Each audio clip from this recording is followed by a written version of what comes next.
AH IVF hospital का 25वां साल पुरने वाला और इसकी जानकारी देने के लिए प्रेस वार्ता का आयोजन किया गया। आपको बता दें कि कल बृहद कार्यक्रम होगा जिसमें आईवीएफ से द्वारा जन्मे बच्चों को जो है सो प्राइज दिया जाएगा और साथ ही साथ लगातार जिस तरह से आईवीएफ के तहत जो बांझपन को खत्म करने का प्रयास किया जा रहा है उसको लेकर जानकारी दी गई। मौके पर क्या कुछ कहा गया, आइए आपको सुनाते हैं। इम्पोर्टेंट इवेंट है जहां एज आईवीएफ और इनफर्टिलिटी रिसर्च सेंटर 25 साल कंप्लीट कर लिए हैं रांची में और पूरा ईस्टर्न जोन इंडिया के। तो ये सिल्वर जुबिली का सेलिब्रेशन है और इसमें 25th बेबी शो भी किया जा रहा है।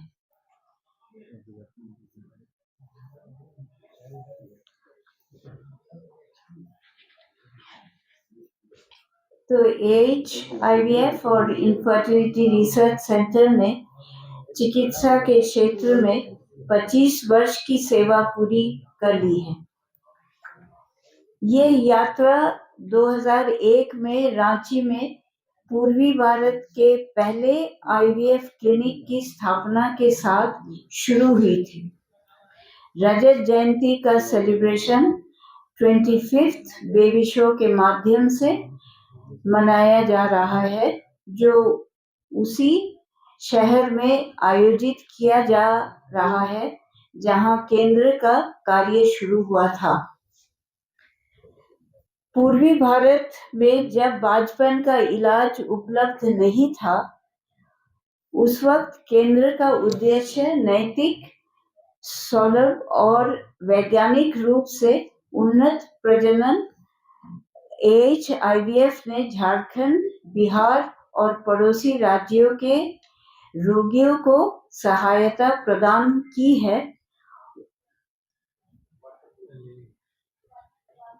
नैदानिक सफलता के अलावा केंद्र के कार्य ने महिलाओं को सशक्त बनाने में जरूरी महत्वपूर्ण भूमिका निभाई है। विशेष रूप से समाज के जहां बांझपन को कलंक माना जाता है, वहां पे आईवीएफ सेंटर ने अनगिनत महिलाओं और परिवारों को गरिमा, आत्मविश्वास और स्वतंत्रता वापस दिलाने में मदद की है।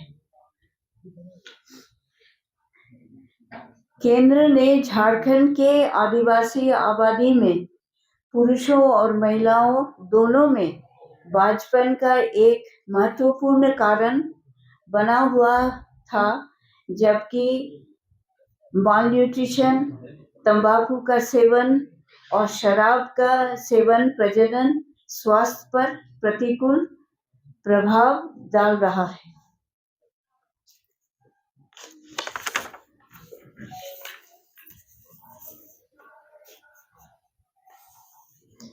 रांची में अपने मूल केंद्र से एचआईवीएफ का विस्तार कोलकाता, पटना, सिलीगुड़ी, दुर्गापुर तक हो चुका है।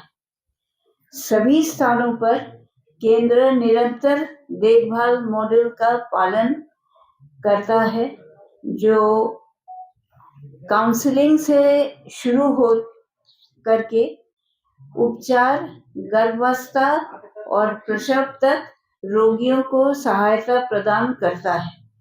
ये दृष्टिकोण बांझपन उपचार के बाद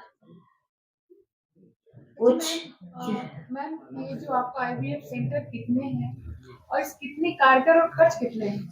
हाँ, इसको थोड़ा हम बता दें, जो बोल रहे हैं उसके बाद हम बताते हैं। नहीं, हाँ, थोड़ा सा ब्रीफ दे देते हैं। अभी तो हमने बताया आपको कोलकाता, पटना, दुर्गापुर, सिलीगुड़ी में हम लोग का ब्रांचेस है। रांची में प्रतिवर्ष आयोजित होने वाला बेबी शो जीवन और आशा के उत्सव के रूप में शुरू हुआ था, जो बांझपन से जुड़े हुए आगे बांधने वाले परिवारों को सम्मानित करता है। अब अपने 25वां संस्करण में ये केंद्र की विरासत का जीवंत प्रतिबिंब है, जिसमें प्रत्येक बच्चा दृढ़ता, विश्वास और संभावना की कहानी प्रस्तुत करता है। इस उपलब्धि पर विचार करते हुए AHIVF और बाजपन अनुसंधान केंद्र की निर्देशक मैं हूँ, जो 25 वर्षों की ये यात्रा उन रोगियों की जिन्होंने केंद्र पर भरोसा किया और चिकित्सा, नर्सिंग और सहायता टीम की है, जिनके समर्पण ने इसके कार्य को निरंतर बनाए रखा है। IVF और बाजपन केंद्र अपने अगले अध्याय में प्रवेश करते हुए नैतिक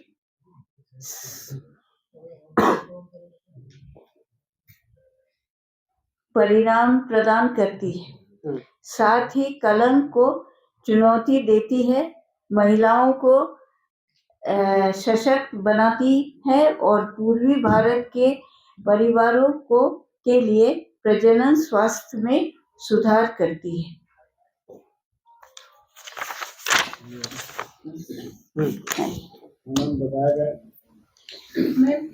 आप बताएं। जो पहला शुरू हुआ था 2001 में, जब यहाँ कोई IVF सेंटर नहीं था, और आज भी एक्सक्लूसिव IVF सेंटर कहीं नहीं है। दूसरे हॉस्पिटल्स के अंदर एक IVF यूनिट बनाया हुआ है, लेकिन एक्चुअल पूरा सेंटर नहीं है। तो ये हुआ IVF सेंटर के बारे में। और क्या कितनी कारगर है और खर्च कितनी है, लागत कितनी है, सक्सेस रेट वगैरह क्या है? सक्सेस रेट अभी जो है ये 70 से 80% प्रेगनेंसी रेट है अभी का। और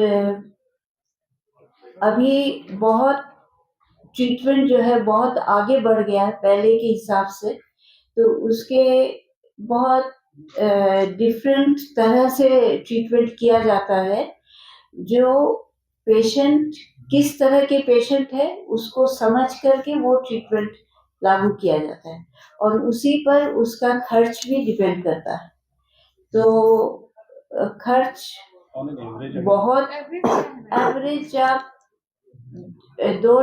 2 लाख का सोच के रखिए, 2 लाख, और मेडिसिन का जो खर्च होता है। मैम, आपके जो चारों सेंटर हैं, कोलकाता, दुर्गापुर, सिलीगुड़ी, रांची, तो क्या सभी जगहों का अलग अलग रेट होता है या नहीं? एक ही सेम रेट है चारों यूनिट पर, और उसके अलावा अगर हम ट्रीटमेंट स्टार्ट से लेके एंड तक, हाँ, IVF का ट्रीटमेंट का ये पैकेज। कल क्या क्या प्रोग्राम है सेंटर पे, उसकी जानकारी? प्रोग्राम कल का प्रोग्राम कल 25 अच्छा। आपके सेंटर से अभी तक कितने बच्चे सक्सेस हुए? अभी 32,000 बच्चे हमारे रांची सेंटर से निकले हैं, और कल का जो आयोजन हम लोगों ने किया है, तो बहुत से बच्चे अभी बड़े बड़े हो गए हैं, उन लोग, कुछ लोग नौकरी भी कर रहे हैं, तो सब तो इतना लोग नहीं आ सकेंगे। तो जितने भी लोग आएंगे उनके लिए आयोजित किया गया है, कुछ गेम्स वगैरह है, लंच का अरेंजमेंट है, ब्रेकफास्ट का अरेंजमेंट है, और एक स्टेज प्रोग्राम है जहां इनॉग्रेशन में महुआ माझी आएंगी जो चीफ गेस्ट होके, और सुदेश मातो आएंगे, और सुदेश बैठा। इन लोग रहेंगे कल इनॉग्रेशन में, और फिर इन लोगों को गिफ्ट वगैरह दिया जाता है बच्चों को, और जो बड़े बड़े हो गए हैं उन लोग आकर के मिलेंगे, जितने लोग हैं उन लोग के साथ मिलेंगे, बातचीत करेंगे, और जिन लोग पेशेंट आने वाले ट्रीटमेंट में हैं उन लोग भी आएंगे, उन लोग को बताया जाएगा ट्रीटमेंट के बारे में, और उन लोग खुद अपने आंख से भी देखेंगे किस तरह से क्या होता है। मैडम ये एक सवाल है कि क्या सरोगेसी अलाउड है? सरोगेसी अलाउड है, तो लेकिन उसकी कुछ क्राइटेरिया है जो हम लोग को फॉलो करना है ना, उसको नहीं फॉलो करना सही नहीं है। ये हम ही लोगों का बताया हुआ जो आज एक लीगल फॉर्म लिया हुआ है, तो उसी को हम लोग फॉलो करते हैं, एकदम बहुत स्ट्रिक्टली फॉलो किया जाता है उसको। तो जैसे कोई मान लीजिए कि किन्हीं का ऐसा प्रॉब्लम है कि वो नहीं कर पा रहे हैं, तो वो क्या सरोगेसी के माध्यम से आपके यहाँ से भी वो बेबी को ऑप्ट कर सकते हैं? हाँ, वो ऑप्ट कर सकते हैं। हमारे यहाँ अभी एक पेशेंट हमको याद आया, वो इतना बीमार है, she is on wheel chair और उसको रेडियोथेरेपी वगैरह ट्रीटमेंट चल रहा है, तो अपने ही बहुत परेशान है, लेकिन उन लोग चाहते हैं कि एक संतान उनके लाइफ में हो, तो उन लोग का ट्रीटमेंट हम लोग कोशिश कर रहे हैं, जो जितना ठीक से कर सके उसको किया जाए, यही हो रहा है अभी। कल के कार्यक्रम का टाइम क्या रहेगा? कल कार्यक्रम 12 बजे से शुरू है, एकदम शार्प।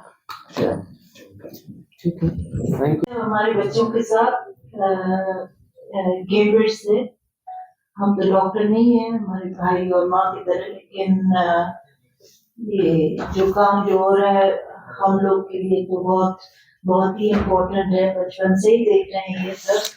और हाँ, हम कैम्ब्रिज में लॉयर हैं और हम एक प्रेगनेंसी टेस्ट का लॉयर, कंपनी के लॉयर हूँ, लेकिन ये सारा जर्नी इनफर्टिलिटी का है, प्रेगनेंसी का और ट्रीटमेंट का, ये तो हम लोग बचपन से ही देख के आ रहे हैं, तो हम लोग को बहुत अच्छी तरह में समझ में है कितनी जरूरी चीज है ये लोगों के लिए और इन लोग का सेवा करने के लिए। तो इसीलिए हम लोग आए हैं ये साल मनाने के लिए, खास 25 साल का एनिवर्सरी है। सब लोग समय देखेंगे।